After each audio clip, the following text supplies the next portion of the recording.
abakazi bayina emimwa otunulira omukazi nga mukazi mukulu ayina n'enkyakya ku maaso naye ng'ekigambo kyavuddemu toyina notya noga ayina omwana let me respect my granny kanga bamu baba bajjajja baffe nga nsekera nga kusekerera nga nsekerera olw'ekikula kyo simanyi kye yali asekera nga buli wansanga she could laugh buli oba kulya oba mu class oba tukanga mukazi mukulu Vanessa kyogamba mbu olinayo omusajja ewaka ewuwe kati buli omu alina ewuwe kati nawe like ogendayo like once in a while n'ogendako ewo agenda ewa munne kati kale tuwe ku schedule like bw'oba osuze ew'omwami wo that is my private life nze sifumba sikola mirimu sina kyenkola zomulimo gwange kuzukuka kwenaazaako genda kukola byange kukomawo kudda mu buliri bwange wali olinya ku nnyonyi kati nze n'okutuuka wano leka naawe wali olaga wa at first nali ngenda ku World Cup yes eyewa ekata Andereya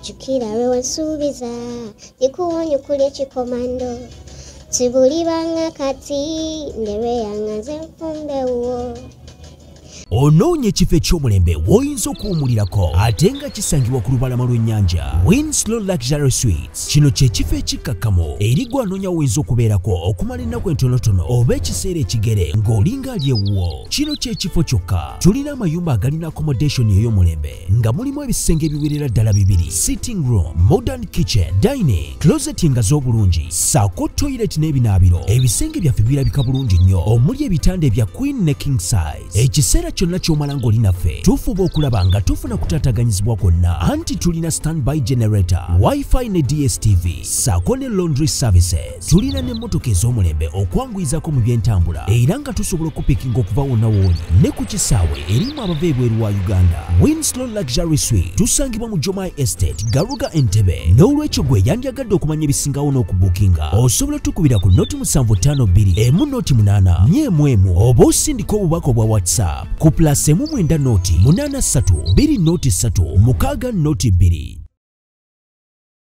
kale nyongero baniriza ku mukutu cruise exclusive Allen Cruise gemanya nyongero baniriza ko yina gye musinzidde okubanga amutulabira tuli proudly powered by Maria's Bridal Center awo mu kibuga wakati ku City House wasinzire okuba ate n'asaasaanira ensi yonna. Maria ono yeegulidde erinnya mu kwambaza abakyala mu kwambaza abagole mwalabe kye yakoze mirembe ekintu kyabadde magide ekintu kyabadde solid ekintu kyabadde so ballistic kintu kyabadde kirungi nnyo. Maria's Bridal ayamba atunde Gomez ennungi ezebbeeyi nawe ebbeeyi yaffe gendayo ayina ebiteteeyi by'abagole ate kati yaleese ate ebiteteeyi ebipya okuva Italy.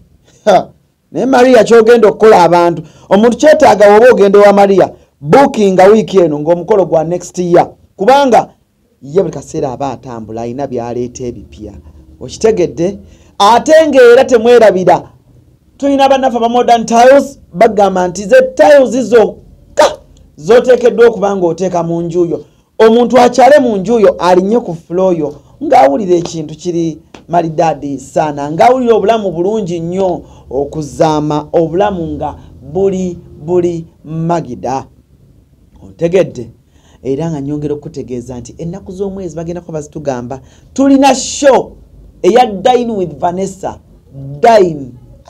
Dine kisoundingamu nga dina I don't know oba Dine tugenda kulaba kikuluno but Vanessa gwe nina wano nga ali ku Bat Valley so si Bat Valley not just near sembera wano bili wamu so tuli ku Obrigado emabega wa Bat Valley wamma emabega wa Bat Valley wetuli ekintu kigenda kuba maridadi sana nfuna bulungi nnyo kale n'olw'ensonga eyo togaana kujja tugana kubawe enaku z'omwezi zigenda kuba mmeka nga 2 kuno kwennyini omwezi. Banisi ojja tuyamba osembere wano osembereko eno tunulira microphone eyo. Enaku z'omwezi zigenda kuba mmeka? Nga 2 kuno kwennyini omwezi. Tuli wali eri awo ku Club Obligato. Oba tumanyi Batubale weri, at least omanyi Novic Hospital weri. So just opposite osala busazi. Oba si kyo oli ku Novic wennyini gwe tunula ekyemmanga wali Obligato. Enaku z'omwezi ziddemu? Nga 2 guno omwezi? 28th. Yes. Guno omwezi? Yes. Lugenda kukola kumeka? Genda kubona ku Lwakutaano. Ani akwegasa? Ani gw'otambudde naye ku luno olunaku? Gwe ntambudde naye? B'otambudde nabo b'ogenda okukola nabo? Ekyo kyo nasazeewo nkireke mujje mu balabulabi. Kubanga ate wenaabamenya tujja kujjuza ekifo ate tubagoba ate nga twagala bago. Oh really? Yes. How are you? I'm very pretty. Wanji? I'm very pretty. I'm okay. Naye Vani? Wanji? Oliwo akabi? Ebaza Mukama. Mungu yebale kukuuma. Amina nabo bali kubeerayo balani. Ng'onyirira. Oh, nyirira? Yeah. Kisa kya Mukama. Amaaso malwadde? Long sightedness is short? Short. Gaafa ki? Kati simanyi nange. Olaba nnyo TV? Si TV. Bingi ebiri mu nsi eno ebitufiisa amaaso. Bannaye mbadde ndudde okulabako ever since you left me here nakoma okulaba ku show yange wanzanyirako bambi benasemba okulaba professionally kati ate nzemu kula ate era nako twagirako ku show ye yali kula Bonita kintu kyali kirungi nnyo ayo show teyali yange ey'okula Bonita gye wakola teyali yange yali kale twali babiri ino jimbalange eyange okimanyi Alan abantu tebamanyi nti ndi actress balowooza mbuno ki balowooza ndi TikTok eyeyiyamba mbakola mu sente mbuki mbundi TikTok eyeyiyamba kola mu sente. Mama, what is your occupation? I am an actress with a full diploma, professional one. Where'd you find one diploma? Mariam Ndagire Women Performing Arts Center, Kubati Valley. Hey. Yes. Era kati ndi ku degree sawa yona. Tugena mikolo. Oli ku degree? Ani akuwerera? Ani akuwerera? Jali. Jali omunene mu government. Indako. Omanyi Vanessa nze ebintu mbyagala nnyo. Wali akuwerera? Omwami wo? Mukyala omunene. Mukyala omunene mu government. Oli muki? Mukyala omunene. Anna Vanessa kati munene kye mu government asobola okuyimirira. Asha. Omulowooza buli kimu tugenda kiteeka ku media nga mwagala. Nedda ebimu tubyesigaliza. Our private life is our private life. Social media life is social media life. Tubawa kitwagala mumanye. Vanessa kyogamba mbu olinayo omusajja ewaka. Ewuwe kati buli omu alina ewuwe. Kati nawe like ogendayo like once in a while n'ogendako ewo. Agenda ewa munne. Kati kale tuwe ku schedule like bw'oba osuze w'omwami wo. That is my private life. Ebyo mubireke mubitulekere. Okay. How did you meet him? How did you meet him? Anangi. Kati yanai Alan. We met nga abantu eba meeting ngo in us. Wamusumbuwa? Of course, nga umanyi. Of course obo ino musumbu. Okiririzaawo oli wazaalwa naye. Kati njagala otunyumize bulungi. Kubajjukira tugenda mu dine. Kati era Alan emboozi ebe yalulala. Nedda Vanessa. Nedda. Emboozi abantu gye baagala. Anti kati olaba nkugambye ndi omunene. Omunene byonna abikolako era mukimanyi nti gyali. Yes, kati awo. Oyina omwami? Ate nafuuka mwami. No, oyina omwami, right? oyina omwami wo kale kale akyali boyfriend tanafuuka akyali boyfriend like mweyagala nnyo why not wamudaaza namu mudaaza nainsistinga omuntu watukukuteramu ssente okola ekintu nga kiki ennyo Vanessa wamulungira kiwalayi mumulowooza okwagala omuntu kisooka kubanga wamulunga. People love their people the way they are. They don't mind about oba biki oba ono ali bino oba naakola kino no they don't. People love their people. walayi njagala obbasangako oyisedoba wali otulabye okuba ntumiitinga nyawo ku papazi naye nga tosobola kitegeera kubanga era wemba sikigambye era tosobola kitegeera nti yeye naye kuusera otola okunsangira ojja mulaba Vanessa wamuwa ebirungo byonna birungo anange alani wankunnyonnyola entya nze nkugambye omuntu wakutuukira okuteekamu ssente eza sho ogenda muzaalira obudde bunaabutuuse kati tukyakola ssente nze nkyakola ezange ziri zize nange zino zange zenkola that is why ntegeka sho n'abawagizi bajje yes tolina dependingira ku ssente za musajja mwana yatugamba musajja tebamweyerera ne bamwebika baithawe nange mbiwulira mutolipendinga nnyo ku ssente za musajja nobeera hard working woman so that is who I am. You are a hard working woman weekolera ssente yo nekolera ezange kati dine with Vanessa tugenda kulaba ki tuba tuli mukulya dine with Vanessa kikigenda kuba kitya kigenda kuba ya mukwano dine tukigatta wamu eri romantic eri entertainment eri funny banange mulimu okukaaba mulimu okunyiga mulimu buli kati kyomanya eri full package. It is a full package show buli kimu mwekiri. Vanessa, are you romantic? Somehow it depends on the mood. Means nina mood swings. Nina mood swings. Zijja zitya? Kiva ziva ku kisinziira ojja nga sagala nakumanya biri ku nsi kati nga newoba okola otya tugenda kunzita mu kigambo, so it depends. Omanyi nze Vanessa, nze kati olaba nga abantu abo batulaba bayinza omanyi bakola ku social media okwo. I know. Kati nze waliwo interview gye twakola luli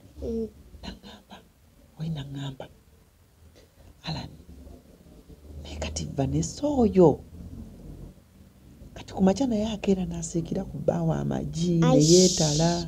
Kati nze sifumba. Nze sifumba, sikola mirimu, sina kyenkola. Nze omulimu gwange kuzuukuka kwenaazaako genda kukola byange kukomawo kudda mu buliri bwange. Sina kyenkola. I don't do house chores. Kati omwami wo yamanya kyayina era n'akigumira. Kye kyegambye lumu papa yatugamba wasa mukwano gwo tewasa maaso na kabina.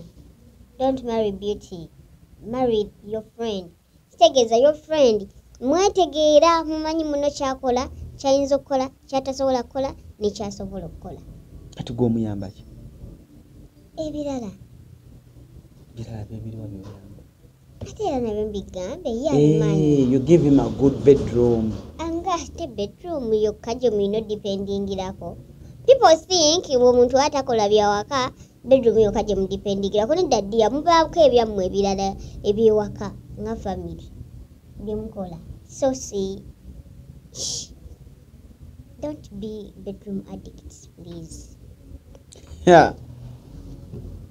Naye omwana Vanessa ono bannange. Naye nze kankubulye Vanessa njagala olaba ku mukolo gwo bambi. Kati olaba Alani yego omuntu gwe sobola gamba about that. Alani tosirika. Alani tosirika. Alani joni chali wangire Alani tosirika. Alani njukira lumu nagamba k'ekigambo nagenda okwisanga kiri ku social media. Nagamba sirika. Sigo wangamba nti olina omwami wo? Nagamba anti nali ngambako gwe nga kyali wangire Alani tosirika. So anakugamba. Sisobola nakunyigako kigambo ekyo. Onatya okola emikolo? Obadde ki? Leka. Sina kyesobola kugamba. Kyegambyeko kyekyo. Naye tomanya katumala ekyo tulabe ekiddako. Naye gwe Vanessa n'okola omukolo nkutwalirewo ewa Maria. Era Maria yalina okukwambaza. Alani, sisobola ky'omanyi sisobola kugamba kigambo na kimu. Gwe nkumanyi. Sikwesiga mu bigambo ebimu. Simanyi na lwaki ebimu mbigambire kale tugendera awo. Nze omanyi nze waliwo abantu abamu mu nsi muno nga mikwano gyange. Kwegamba nga obeerawo n'ogamba mukwano gwange ono mwagaliza ekintu kino naye bw'ali kituukako lyeriba essimu lyange. Naye Vanessa olunaku lwendiraba nga oli mu kadaali ng'okaaba bw'oti. Kati olaba Alani? Sisobola kugamba date, sisobola kugamba when, sisobola kugamba when. Wabula ndikuyita kwolwo lwennyini. Kwolwo lwennyini.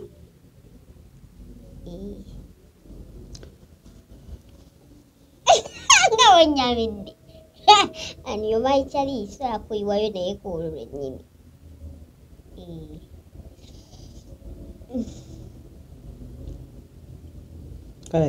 I just want to see you happy.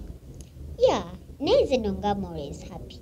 I am always no, happy. With your man. We are happy. We are very happy. Very, very happy. Nebo bobuzaako abasawo Vanessa, like doctors, like osobola ofuna olubuto? Oyagala enkyanfuna olubuto kakase. Kiba Alani ompita ki?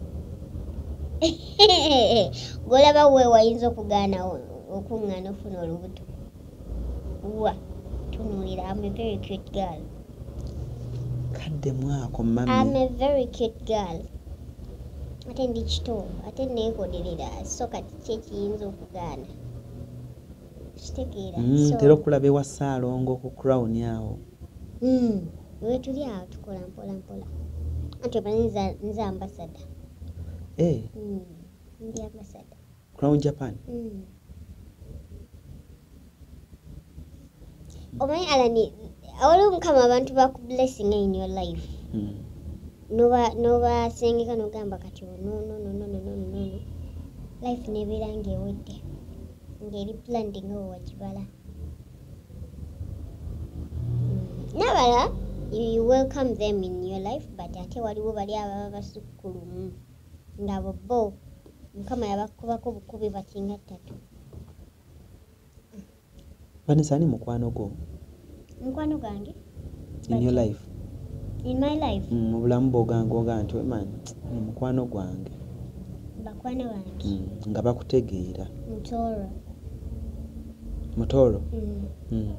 Yeah, so oyo ye tayogerwako tagambwako ha. Bingi. Sunny Case Rasta. Oyo ate ye kati ye uncle wange. Wa munda. N'abaddako awo ne bali be basooka.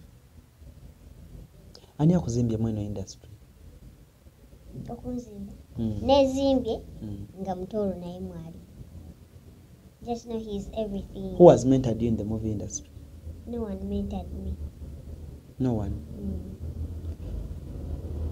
Kati gwe okutandika okulabika ku scene. Ani yakuteeka mu movie oba ani yakuwa character? Mama wange yankako kuyingira movie industry.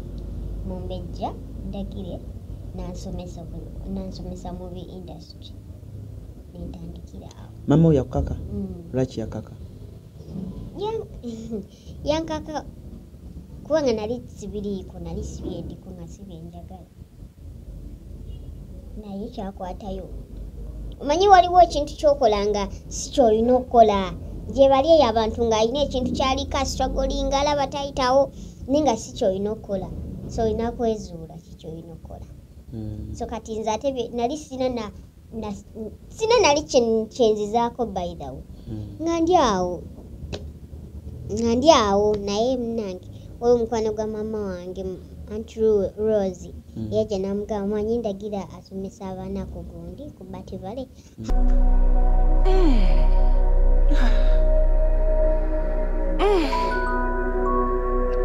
zino ze bayita batya Modern tiles. Onoonya tiles ez'omutindo nga mpangazi ezitasiiwuuka nga ne dizayini yazo ya njawulo nnyo. Funa Modern Tiles. Modern Tiles. Wamala senior form mpozi? Wamala senior form. Wagisoma? Yeah. Neggwa? Ajawo nakoma. Nga nkoye boarding. Nemuga mchala. I am not going back to boarding section. I'm going to day section. Nanga mchala. You're not going to day section. You're going to boarding section. We part ways. We parted ways. Is it the right word? Yes. Nali nkyali awo eyo gye nazungiranga wuuyo manyi omuzadde talekeera mwana we siga nti sente ze zitaaliwo sente weeziri era zizaaliwo naye nze omuntu obunene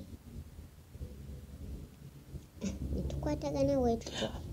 How was your schooling life? Like, were you bullied at school? Not as such.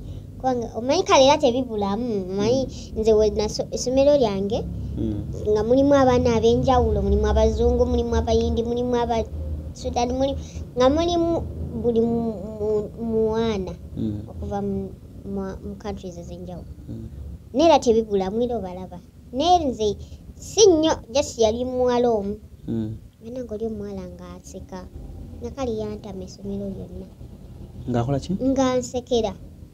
Ngakusekerera? Nga nsekerera. Olw'ekikula kyo? Simanyi kye yali asekera. Nga buli wansanga she could laugh. Buli oba kulya oba mu class oba kyokka nga mukazi mukulu. Manyi wali esomeko n'abawala abakulu. Kati nga yoyo bannange. Ne Mukama yamalira n'amutwala n'ava ku ssomero. Bwe yagenda teyadda. Keza Mukama yamanya nti kati ono ajja kuba kizibu kya Vanessa n'akijjawo. Osabira wa? Nsabira wabiri. Nsabira ewa Pastor Bugembe ne wa Pastor Kayanja. Pastor Kayanja nsabira for overnight. Sundays are always for Pastor Bugembe. Katika nkubuuza manyi Vanessa mu bantu abatono one abalina image ennungi abantu be baagala mu industry abantu abeekumya obulungi abantu abali mu kikulanga ekikyo oyinza okuwookya abakize naye waliwo omuntu waliwo nange lwentuulaawo ne ŋŋamba Vanessa, what keeps you going? Like, do you ntulaawo ne ŋŋamba Vanessa kubanga nasangako omukyala bakati no story gye tugenda okunyumya oba oli awo waliwo abantu beri mu kusipani ngoba bazadde abali eyo abalina abaana waliwo omukyala gwe nasanga ng'alina omwana nga alinga omukyala oyo naŋŋamba nti Alani omwana wange atambula kiro emisana abeera mu nnyumba ne mugamba era namuwa example ne mugamba but nina mukwano we bamuyita Vanessa omumanyi naŋŋamba ye naye neebuuza oyo omwana ye gati gyazijja amusanga emisana mu tawuni n'omusanga emisana Vanessa weekumaakuma otya gwe n'osigala ng'oli focused ng'ogoba ky'oyagala naye waliyo banna abalala ng'atyo ttambula mu bantu bw'atambula oli ageya bw'aba atambula oli aseka bamusongamu engalo bamusongamu emimwa abaana bamu babivaako basiba mu nju asikyo batambula kiro. Gwe have you done it? Kati Alan, like look at me. Nga bwendi okuva Kaviiri paka ku Kigere. Ng'otuula wali ng'oli mulungi wawanvu okumeeri olengera Katonda ebbina likuli eri amafiga geego n'otulayo n'otunuulira Vanessa mutono mumpi mubi omusingako bulungi n'oyogera ekigambo oba osasudde bills ze oba omukunyiddeko enviiri nga zivudde ku mutwe oba omuggyeko olwala lwe lwasiize oba okoze eki. No word can intimidate me. It will never happen. Inze nsigala nze, it will be me, and I'm going to be me always. And actually, Alan, Zendi different breed. I'm a different breed. What do you mean? Alan, I'm not like other ones. What are unique? Ndi unique, ndi special. That is why in Senjagala, I'm special. Nze Alan nine empisa. Ate mpuliriza. Oyo abantu yagala Vanessa avuma. Alan omuntu asobola kukubanga tomukubye. Okitegeera.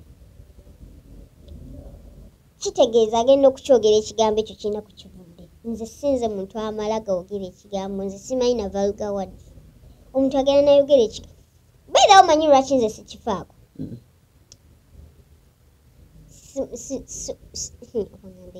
I don't listen to people. The way you come to me is the way I give back to you. Okitegeera. Nze ndi so proud of me. Ekyasooka okumbeeramu okugenda mu mutwe okuyingira mu bwongo. I am loved the way I am. I am normal like other people. Kyebansingako abamu nti bo bawanvu. Tewali kirala ky'oyinza kukola nga sobola kikola. By the way, osobola nga oli muwanvu nga wamalayo nate nga nina byenkola nga tosobola bikola ate nga tojja bikola. Okitegeera. So kati nze sina budde. Actually tewali budde bwakwekubagiza. Why? Lwaki wekubagiza? Alan, mama wange teyantuulira. Mama wange ne jjajja wange bandabirira. They gave me the world I needed and they still provide. They are still providing. Nze tewali kintu kyengamba nti njagala kino. Yes, sometimes Luganda luzibu. Nesikifuna right there and then. So kati lwaki mba nekubagiza.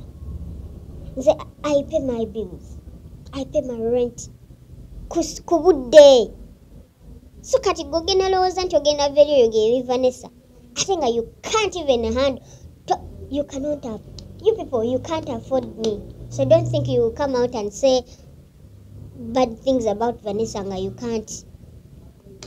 And then you can't me. Nze ogena kogera ensonji mala, you can't even talk for the world, but you can't change me. I believe in myself. I have my God.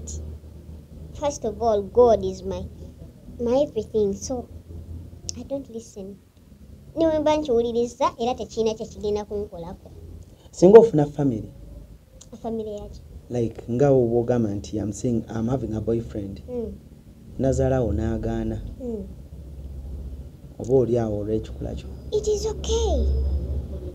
Have you ever seen it? No, I've never. Have you ever dated someone and you see like family ye? Oh my God. Eri uncomfortable? No, sijifunangako. Alan, kinasoso kugamba I am loved. I am loved. I think nze Vanessa nkifaananyi kya Katonda. Abaana bonna simanyi omugone yenzaale mu kifaananyi kya Katonda. Okitegeera. So, nzala wagana it is okay. I can't get any problem. Bogobo oganye ngogenda kwewasiza mutabani wo. It is okay. Everyone is okay to do whatever she or he wants. I don't care. Kwangira from okuvadda. I don't depend on a man.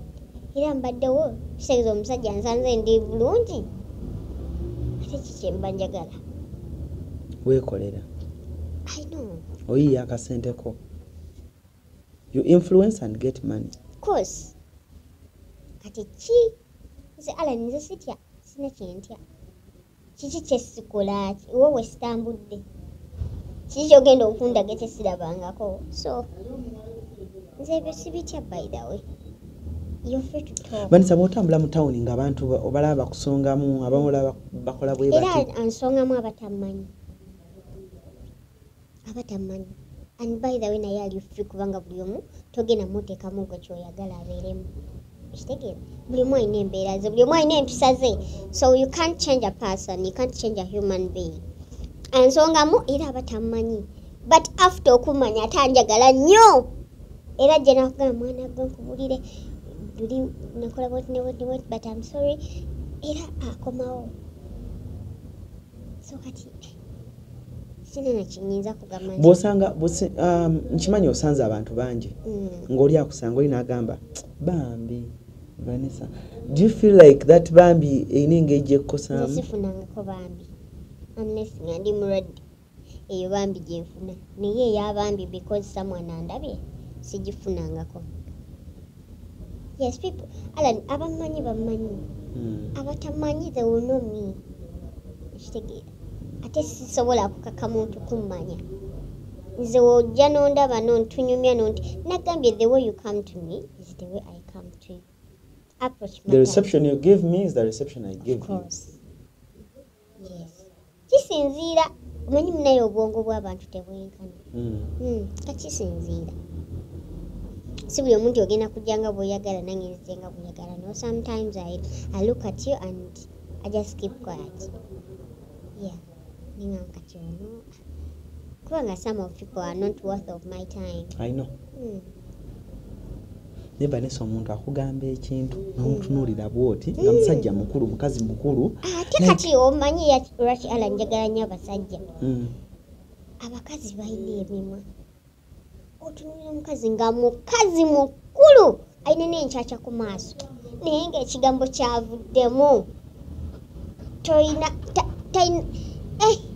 notya noga ayina omwana let me respect my granny kanga bamu baba bajjajja baffe okitegeera alina abaana eno shonjo koledde abazadde abali eyo omuzadde yenna ali eyo nga you hide your kid osana miggo kaddemu omuzadde yenna ali eyo nga you hide your kid olw'ekikula she's different oba he's different osana emiggo nga bakusibye ku muti nga bakuyiwako n'amazzi golowooza wazaala ki oyo mwana gw'okweka ye pulezidenti w'enkya ye prime minister ye pilot okitegeera fe abamu kyetuli bakitukaka but we are what they forced us to be okitegeera that thing they forced us to do pays everything that some of you cannot even afford those who talk bad ekintu kyolowooza nti kibi ate kirungi bambi abazadde bali eyo nga baggwamu amaanyi Vanessa lwaki oba oggwamu amaanyi oba omanyi omwana w'omukweka kumula lwaki tewamutuulira lumu nowa nti kino kindiise ku nsi nedda sigenda kukiraga mu bantu kituulire lumu oba olaba nga kyetaagisa okitegeera so abazadde eyo naye naawe abazadde abamu bakuyiseeko abalina ne bakubuuza where you get the confidence nabiki abazadde abamu bakutuukiriddeko of course bangi era nze singa nayagala kukola company oba office singa abantu tebaggwa wange but I just tell them the fact actually naye mbasi bagambye they see what I do what simanyi nakumanya ne Vanessa lwaki totukolera ekintu ekyo eki weya ofuna abaana abo abali different nsagala kusasola mu bantu omuntu yenna muntu ayagala oyiga ajja yiga atayagala ajja bbirika omuntu yenna muntu mu ngeri ye bwali Yeah, I was thinking of you making over like you empower them, you continue empowering them. Abana bali boarding schools.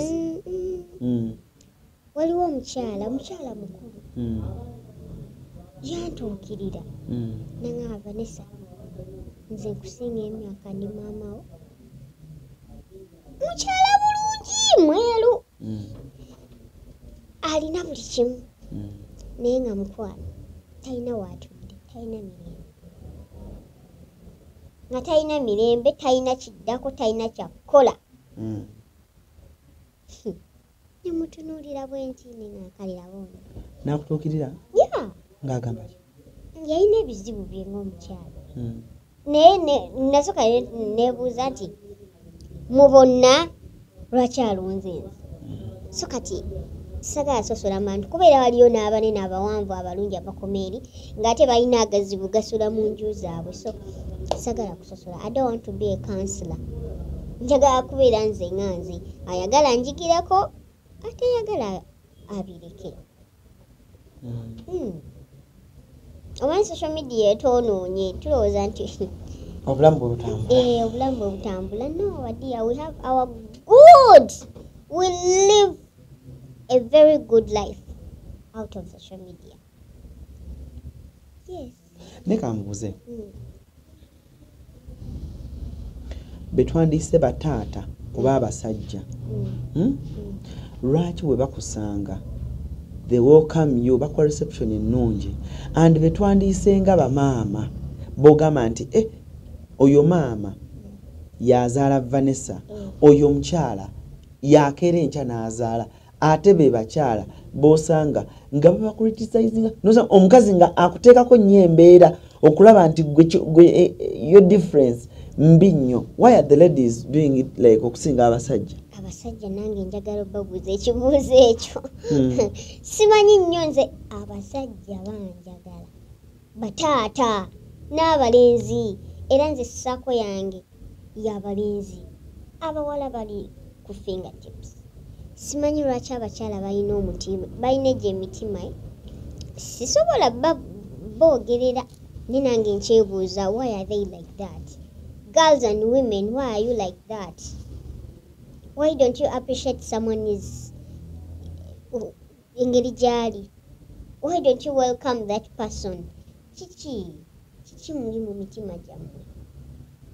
Simanyi nange. What is the strangest thing someone has ever told you and you're like, oh dear Lord, kalera bono?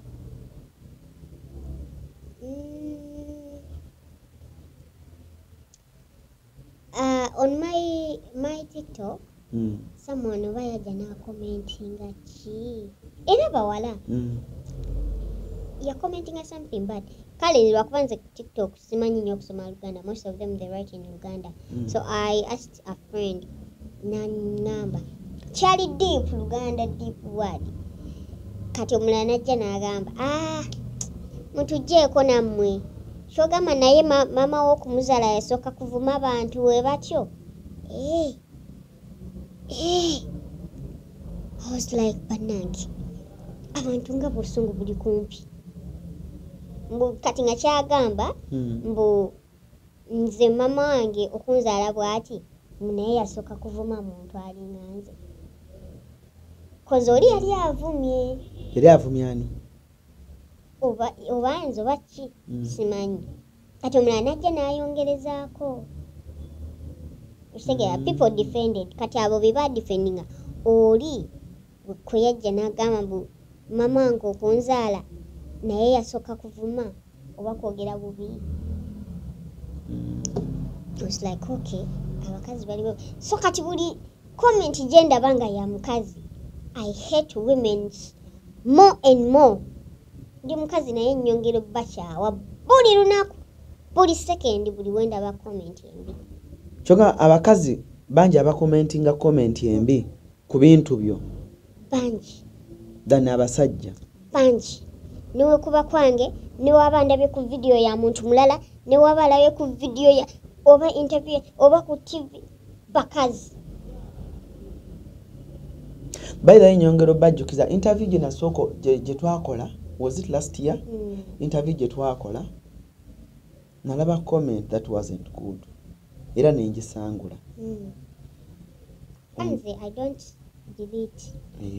Omukyala omu yaŋŋamba ne Alani naawe kati oyo agenda tugamba ki abo balekeeyo eri babeere eri. Okitegeera?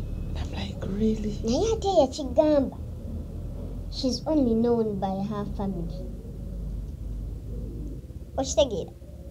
She's only known by her family. Oyinza n'okusanga ayina agazibu ge gammalawo. Some people tubaleka to comment because people are depressed. So omuleka na commentinga kubanga ayinza okuba yasuze ku kyokya kati ng'anoonya w'amalira obuzibu bwobwo. Abamu si banenya kozi bambi baba basuze bubi. Omuntu asula mu ntobo, omuntu asula wansi omusuubira kwogera ki? Wangi? Sometimes be batuleetera okubeera nga twogera ebigambo ebyo bye tutaaliyogedde. Omuntu asula bubi bakusuza naye nga bodda ku TikTok otunula ng'ekinyonyi naye ng'osula mu ntebe ya mukwano gwo. So kati abo abamu baleka ekitegeera. So abakazi tukyuseemu. It is so bad. Abawala oli muwala muto. Yes, waliwo omuntu akomentinga nenziramu ne muddamu ne mga you're so beautiful to utter out such words. Era najja mu kabokisi kange nangamba Vanessa, I'm really sorry. I didn't know you could reply me like that. Oye? Yes. Ngoli gwa kwensultinze? Yes. Negwe you. I keep it down. Nga you're so beautiful to utter out such words. Kati naye ndowooza naye kwa mutima nagani mbutuufu social media twemaliza mbwerere. Eno social media twemaliza mbwerere. Anytime, any day, egenda simukawo nga nze gwe wayita akayiringu. Nzaali mu kitebe neewujja ng'ozze kunsaba mulimu. I don't think it will happen, but you never know what God brings. But you don't call yourself akayiringu. No, I'm not. Ngamba abantu we batyo. Hey, they comment. What Olwo interview gye nakoze kayiringu is the topic. Ndaba kana kayiringu, lakana kayiringu. Naye I don't care kubanga era avogera akayiringu. Who are they to me? Nobody. So Alan obulamu tubutambuzayo tutyo. So kati nze nakivaako ne manti nina okweyagala nga nze n'abalala abanjagala. Mama ojali? Mama wange ali awo Namugongo yazimba mansion. Yazimba mansion. Era empulira nga omuzigo ngukooye nga nzirayo mu room yange mu mansion ya mama wange. Nibaka. Oyina baganda bo? Hey. Oli mwana akumeka? The last born. The last born? You're the different among all? Ne baganda bonna bakwagala? Alan, I said nkuba bukubi simu. Nembaga nti kati showe gwa njagala kulinnya ku nnyonyi. Nze Alan nagamba private life yange ebeera private, social media ebeera social media life. I don't post everything, I don't say everything in media. Kati comments ezimu ze batera ku mama tezimukosa. Mama wange simfollowinga because sagala abirabe. Naye abiraba. Agenda nansakinga n'abiraba. Naye mama wange amanyi. Amanyi yazaala lioness. Asobola. Actually sometimes aneewuunya.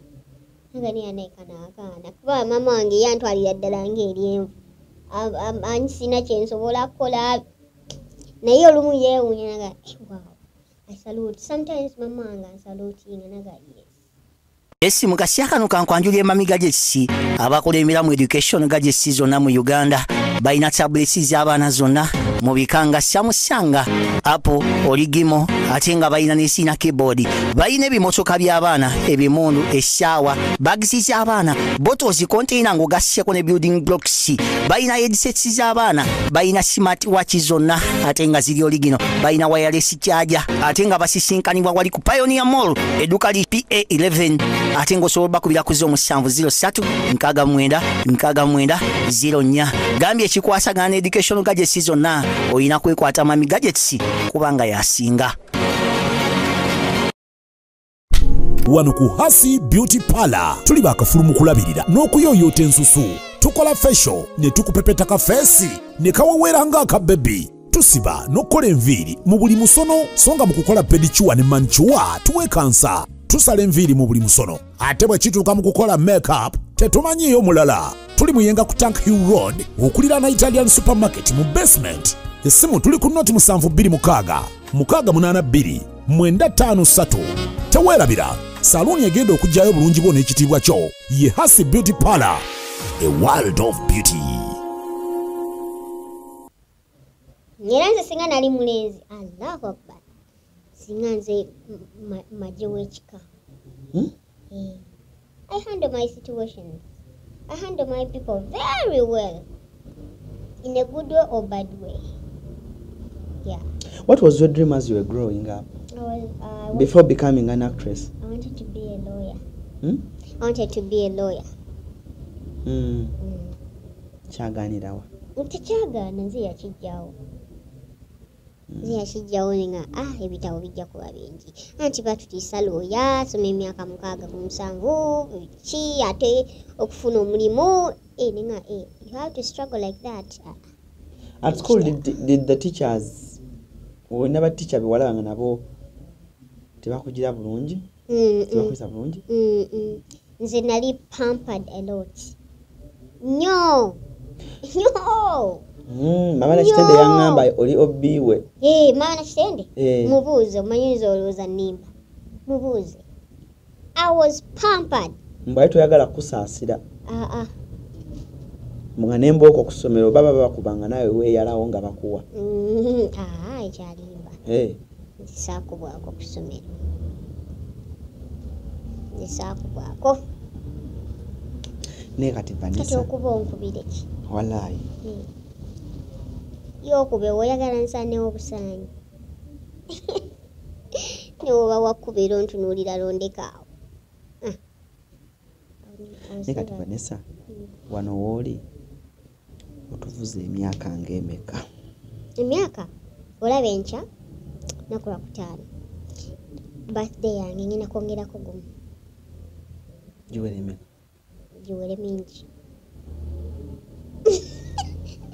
Giwere mingi. Kale kanteeke no wansi otuvugira emyaka ngaago. Alani, ompita maama wo. Ndeka sinnatuukayo newaba wano sinnatuukawo newaba wano sinnatuukawo.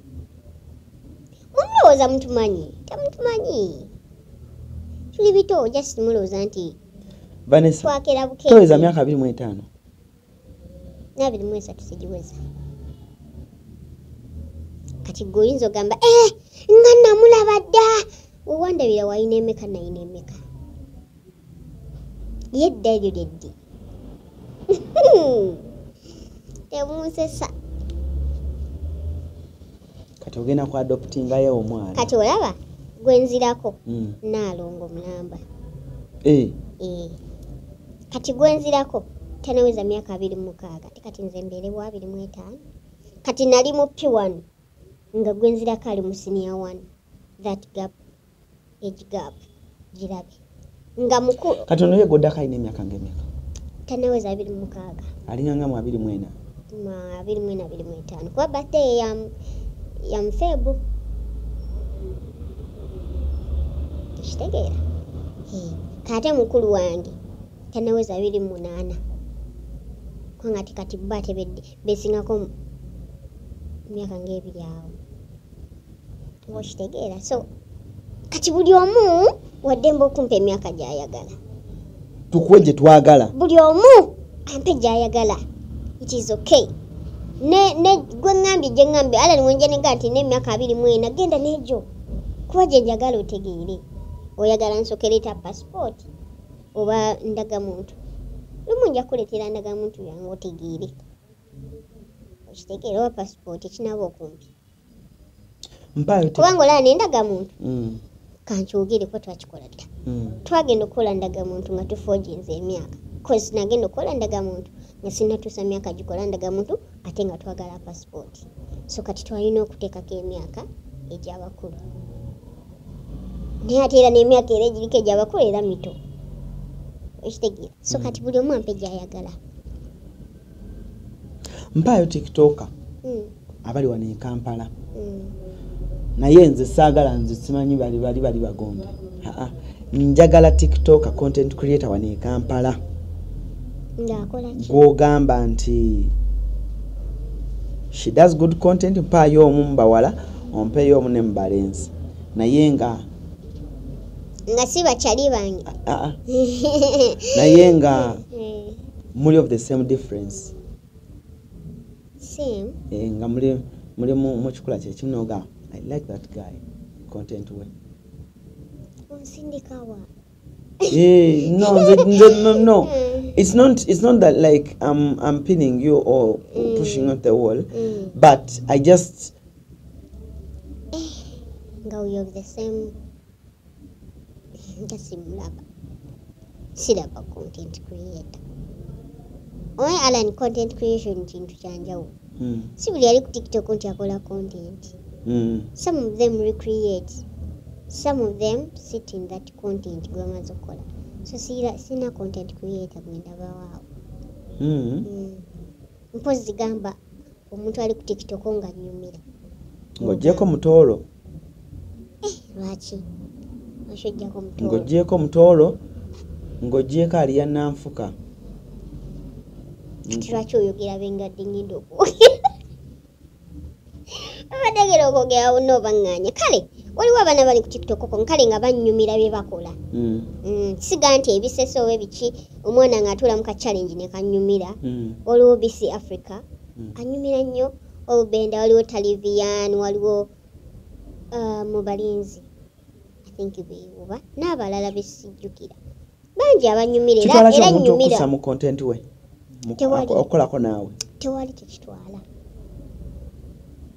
Tewali tekitwala. Kati bana bakwa gigs oba influencing, how do they get you?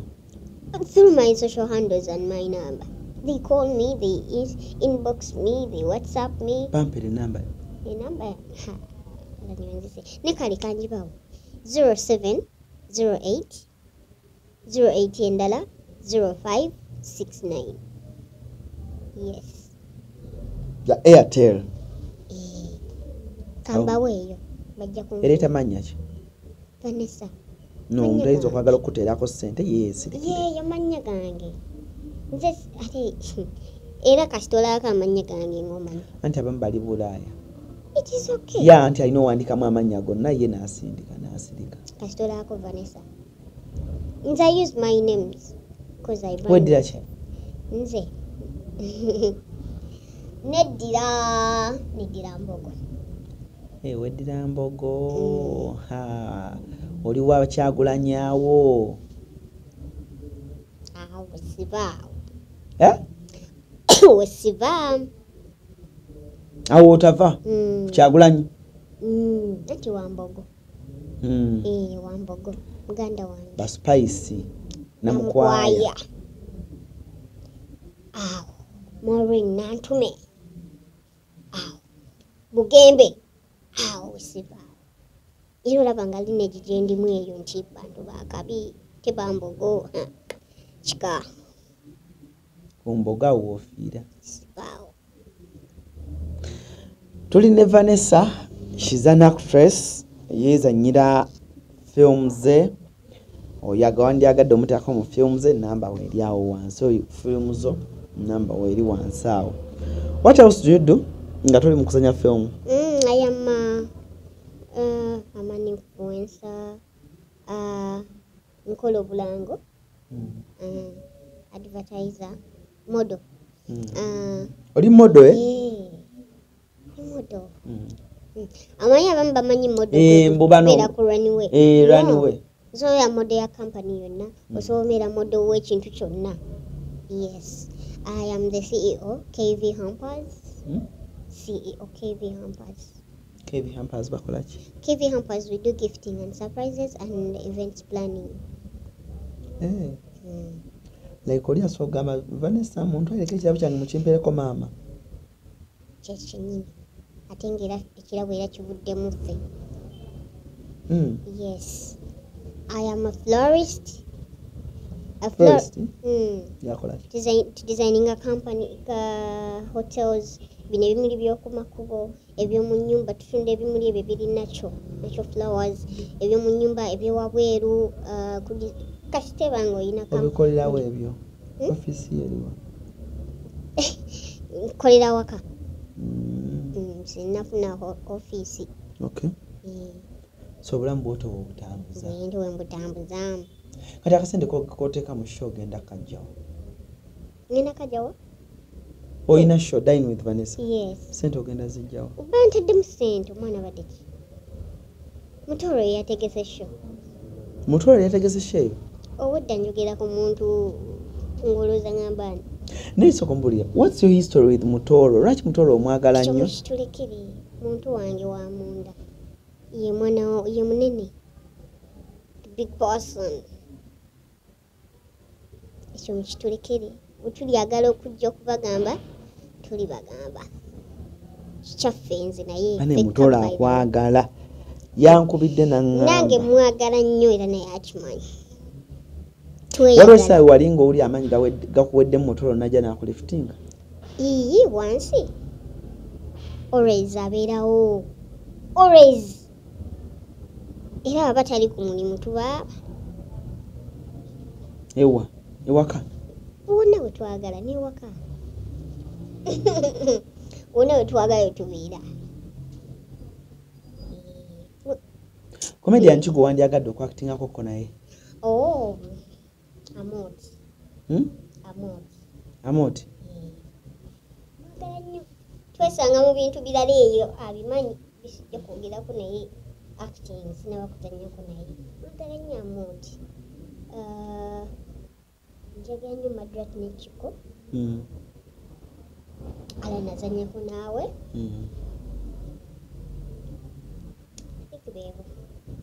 beebo who is Aliana Nfuka to you Aliana Nfuka is a good director amuzindalawo she's a good director mukyala mulungi nnyo muzanyi mulungi nnyo mukwano gwange ate nga workmate who is mama Mariam Ndagire to you my teacher my mom my aunt my everything my mentor ogenda mbivulu ekiro mbivulu ki ebivulu bino ebyokuyimba byebayimbamu concerts nze ngenda mbivulu byababale little boss ekyo mbeerako kuba organize of course Lydia Jasmine Spice Diana I think beebo byonna akagendamu nenyo balala okay obulamu ne butambulira awo omanyi omuntu akusembeza naawe gogenda naye okitegeera atakusembeza ate oba ogenda mujjawa kitegeera nange era bangi benaali agadde okumiitingako kola ki nga mbaagala bayimbi bange naye nga tolina waakumujja kati omukyala gwe neegomba naye simanyi waako simanyi tumanya mukama ali bakireesi ani Irene Namubiru omwana gwe nali neegomba namumiitinga dda Spice Diana Lydia Jasmine namumiitinga dda njagala nnyo Rema naye maama ewokubajja Rema omwagala nnyo yajoininze TikTok naye munnange mwagala nnyo oli omitinzeko Rema musange wa munnange njagala nnyo ani omulala abakalina abalala bensi Irene Namubiru omulabako simulabangako pozi kayimba ka Irene Namubiru okiiko osinga okwagala nze bannange ajja kunzita oyo njagala nnyo Winnie onyumira nnongo okayimba ndereya agala soka nyimbiremu akayimba njagala nnyo akayimba ako mubuuze omwogezi waali saidi ki akayimba kandereya nkagala nnyo tukayimbe anaye engeri gye katandika akayimba ako Vanessa osudiya gye katandika okagala okagala nnyo nange kezinga okwagala linda kumala nze toyinza vaano nga akayimba ssebo bwokayimba mpulira bulungi Yagambye erigwa yagala ennyumba ya A&B nga buli kimu kyonna okisanga munda nga n'ojja n'omwagalwa buli kimu kyonna kigenda maaso n'okubanga kiggwa bulungi oba n'oba ng'ova bweru nga weetaaga wogenda otuukira buli kimu kyonna kwegamba osange nga weekiri ennyumba ebeeramu buli kimu kyonna kye weetaaga just kiba kyetaagisa gwe kujja n'ogenda maaso n'okunyumirwa ekifo kyaffe kisangibwa ku Namugongo Road okumpi n'ekyaki y'Abakatuliki okkirira ku St. Kizito Lwanga Road oba otutuuseeko oba n'otunoonyako ku namba zaffe ez'amasimu okumanya ebisingawo nooti 785 37 92 29 oba nooti 700 39 02 oba plus 44 74 72 31 84 nkugambye tulina ne CCTV coverage wifi coverage internet ebeerako 24/7 ate nga nyongera okujjukiza osobola n'okuyita ku email yaffe pikato694@gmail.com ogeye buli kimu kyonna amasavu mayereere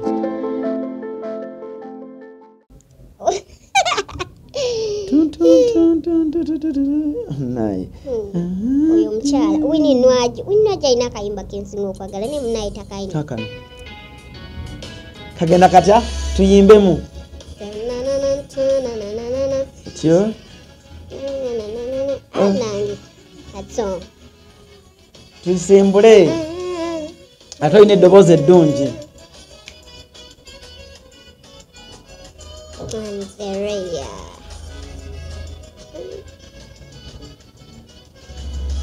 Ndereya oh Ndereya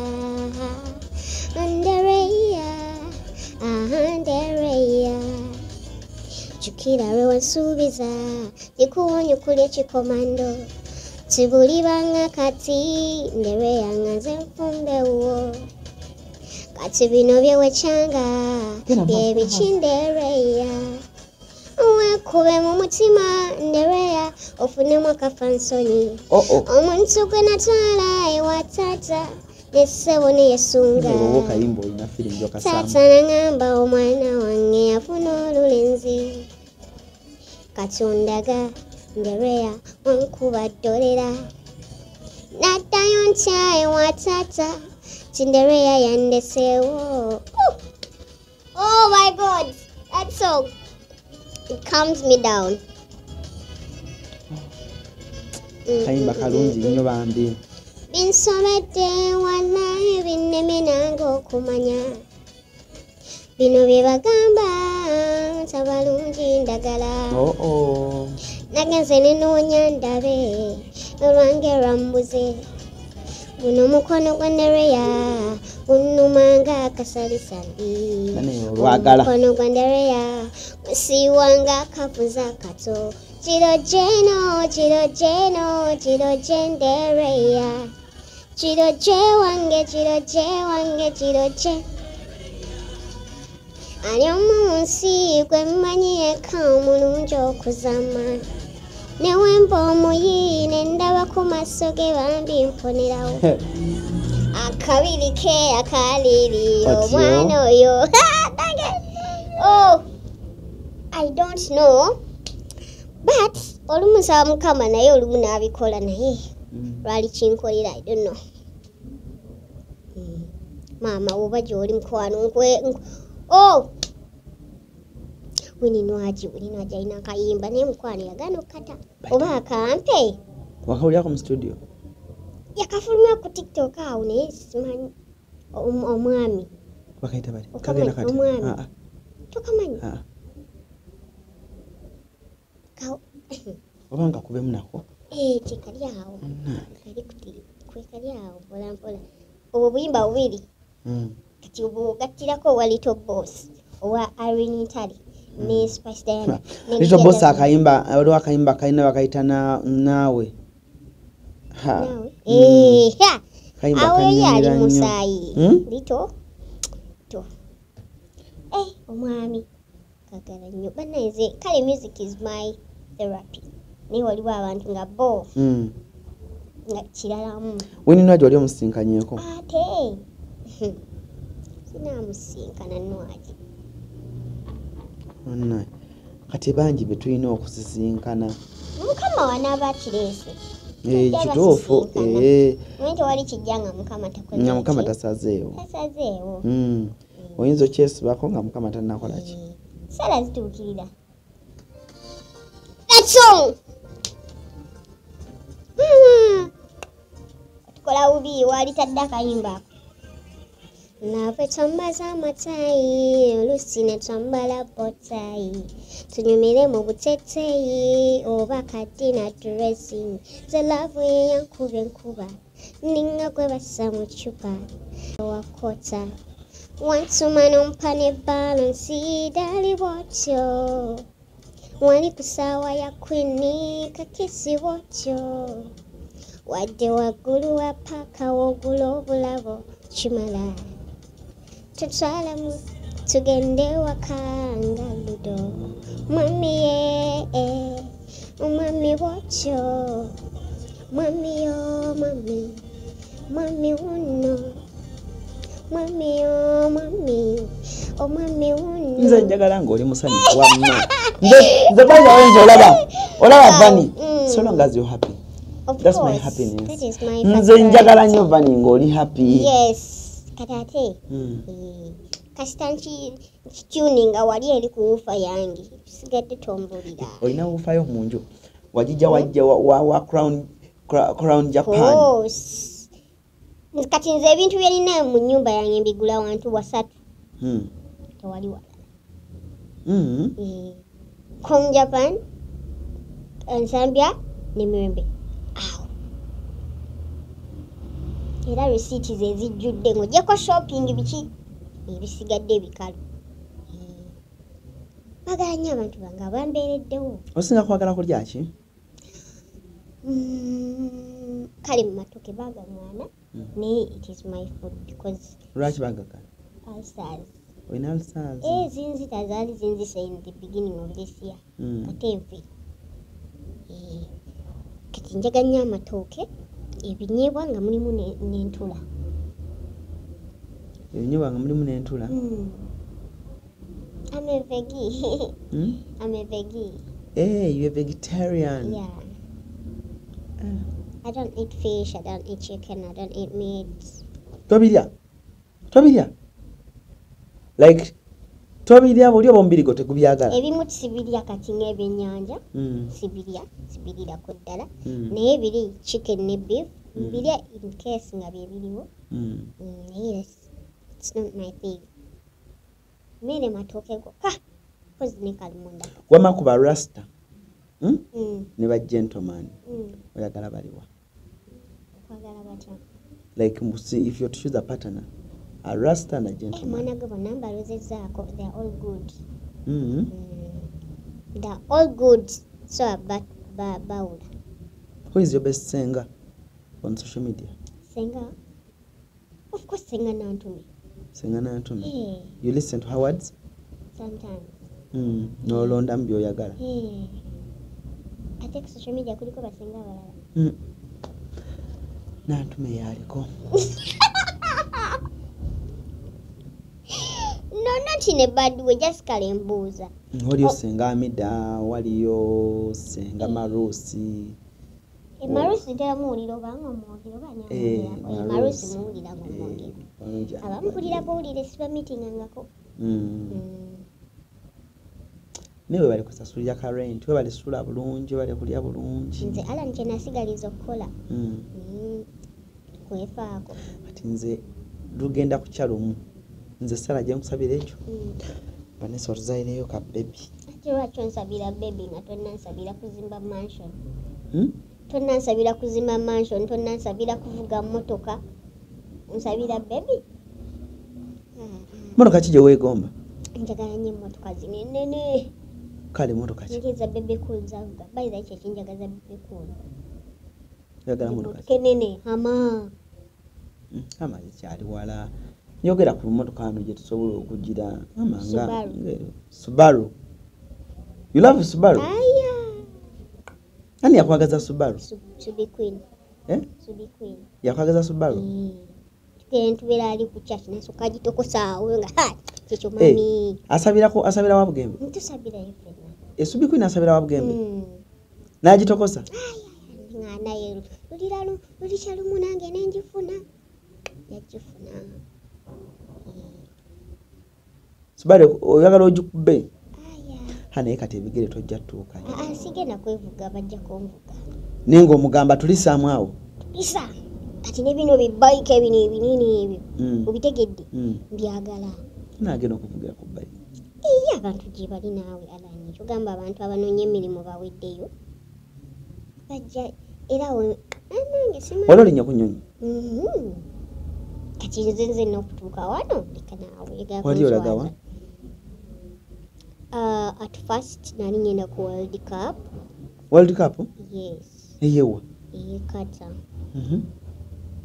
second muzine ensi za East Africa wagende kata okola World Cup of course and who took you my sisters your sisters yeah wala mpira ki wala mpira ki ogwa final gwaliyo wagulaba Vanessa wali mu kisaawe of course my love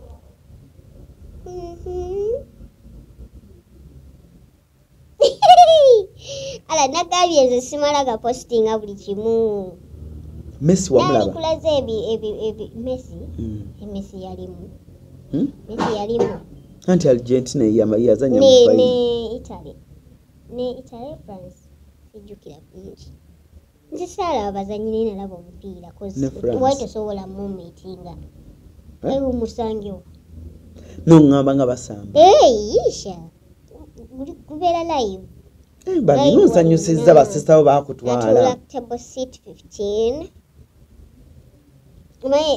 mutulira mu namba ndasimanyiyo tofaayo kama jakikolera naawe oli wa timu ki Manchester United oh welcome brother nange ndi wa Manchester muzanyi kigosunga okwagala Manchester United Fernandes Bruno who is your crush celebrity in Uganda no tali mu Uganda aliwa muzanyi wa film ali bamita Keith Powers by the way yakagwa following up Instagram alika bulungi nnyo Keith Powers kamunonye wano ojja kumulaba wakabi era singa nali mulinzi ye muntu eyali badde romodo wange ono omwagala nnyo nzanya bulungi alabika bulungi ali hambo kale bambi mulungi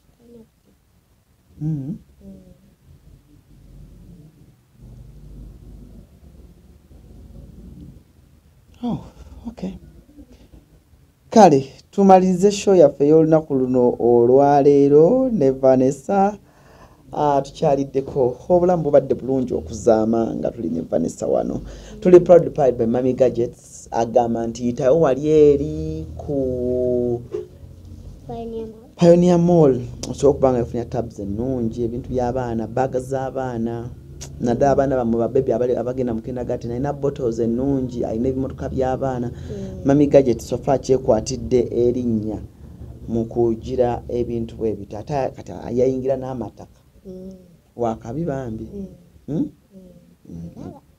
bantu bakusapootinze baguze tables batono tebo yammeka ya 5 bajja kugira bonna abana babazze waliwo abaseka baligamba kati Vanessa yafuuse namagala mukama lwaki emigambo ebyo namagala yani anti not in a bad way just njogera kye bayogedde muzeeyi magala sho yamusaze kati nange ninabeera namagala mbajjukiza ebigambo bino wammanga oba muzze babiri oba basatu oba bana ye mwabange okitegeera kale saagala kusukkako wano olunaku olwaleero bannange fonna omusibe bulungi mwera wano ku Hasi Beauty Parlor tuli bakafulu mu kulabirira n'okuyooyoota ensusu tukola facial ne tukupepeta ka feesi ne kaweweera ng'aka bebi tusiba n'okkola enviiri mu buli musono so nga mu kukola pedicure ne manicure tuwekansa tusala enviiri mu buli musono ate bwe kituuka mu kukola makeup tetumanyiiyo mulala. Tuli muyenga ku Tank Hill Road okuliraana Italian Supermarket mu basement. Essimu tuli ku noti 72 682 953. Teweerabira, saluuni egenda okujjayo bulungi bwo n'ekitiibwa kyo ye Hasi Beauty Parlor, a world of beauty. Onoonye ekifo eky'omulembe w'oyinza okuwummulirako ate nga kisangibwa ku lubalama lw'ennyanja. Winslow Luxury Suites. Kino kye kifo ekikkakkamu eri gwe anoonya w'oyinza okubeerako okumala ennaku entonotono oba ekiseera ekigere ng'olinga ali ewuwo. Kino kye kifo kyokka. Tulina amayumba agalina accommodation ey'omulembe nga mulimu ebisenge ebiwerera ddala 2, sitting room, modern kitchen, dining, closet engazi obulungi, ssaako toilet n'ebinaabiro. Ebisenge byaffe birabika bulungi nnyo omuli ebitanda ebya queen ne king size. Ekiseera kyonna ky'omala ng'oli naffe tufuba okulaba nga tufuna kutaataganyizibwa kwonna anti tulina standby generator, wifi ne DSTV ssaako ne laundry services. Tulina n'emmotoka ez'omulembe okwanguyizako mu by'entambula era nga tusobola okupikinga okuva wonna w'oli ne ku kisaawe erimu abava ebweru wa Uganda. Winslow Luxury Suite tusangibwa mu Jomai Estate, Garuga, Entebbe. N'olwekyo gwe yandyagadde okumanya ebisingawo n'okubuukinga osobola tukubira ku noti 752 emu noti 8 1 oba osindika obubaka obwa WhatsApp ku +9 noti 83 2 noti 3 6 noti 2.